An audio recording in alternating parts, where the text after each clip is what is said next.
All right, video 7. Well, it's technically 8 because we did an introduction, but I'm calling it video 7 because we're dealing with each point here.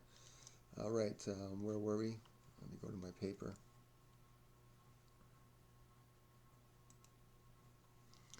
All right, we began to speak about the monarchy's Lord Chancellor or Bishop was granted a task to establish courts to hear matters that arose from the administrations of these new equitable, aka beneficial interest.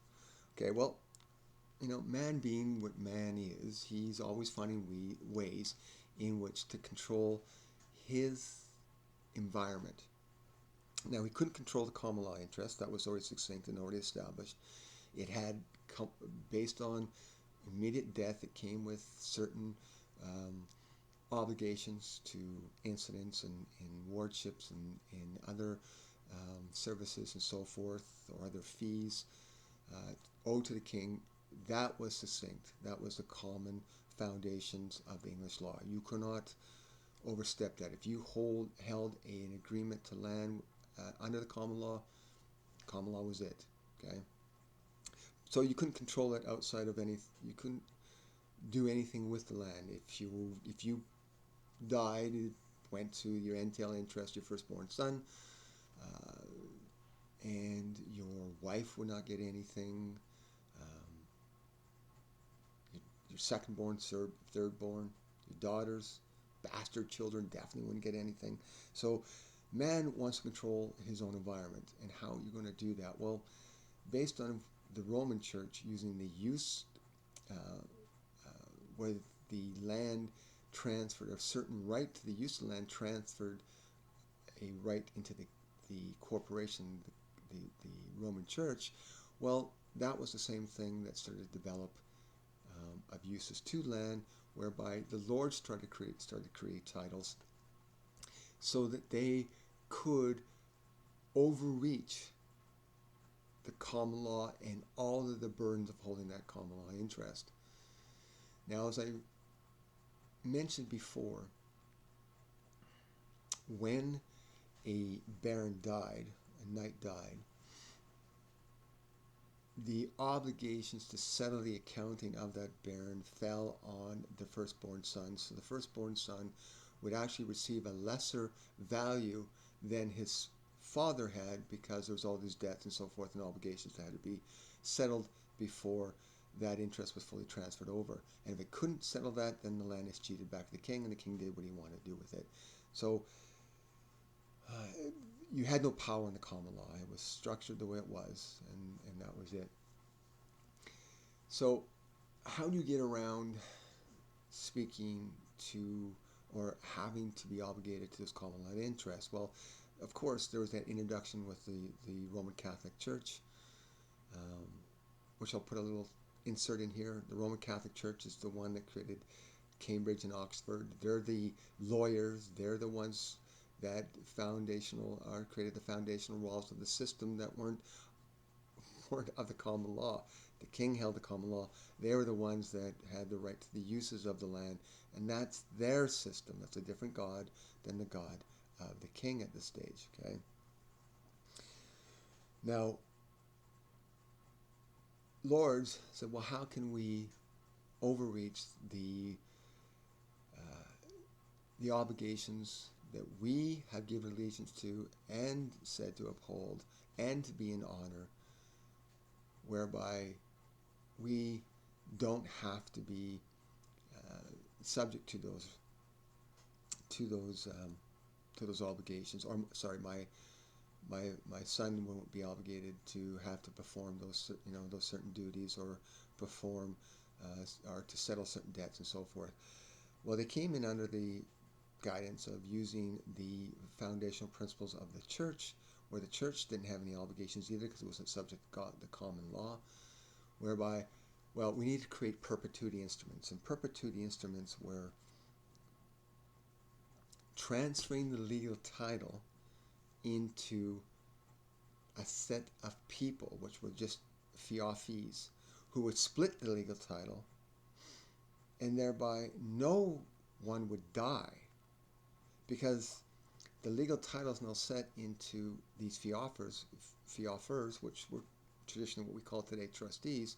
Thereby, if no one died, then the king could come knocking on the door for the common law settlement, because the legal title in the common law was now split by a bunch of people. And if one of them died, it didn't matter. There was still some other. You can have up to 13, I guess, at that time. And no one died, and you could just replace them as well. Then there was no settlement of those incidents and taxes and so forth over to the king. So that's how they started to overreach. And the step down from that became, as a result of these fiofers and these trustees, as well as make them the same, not performing according to the original agreement that the Lord then gave to them to split the title. And that title split then created rights of the legal title, still the predominant legal title, but it was subject to somebody dying and settlement, to which then these fiofers were able to create equitable titles, which are just titles of use. And that new title was then the Lord would, because he had no longer the legal title, he had to give up the legal title on the agreement to give it to the fiofers. And that new beneficial issue, that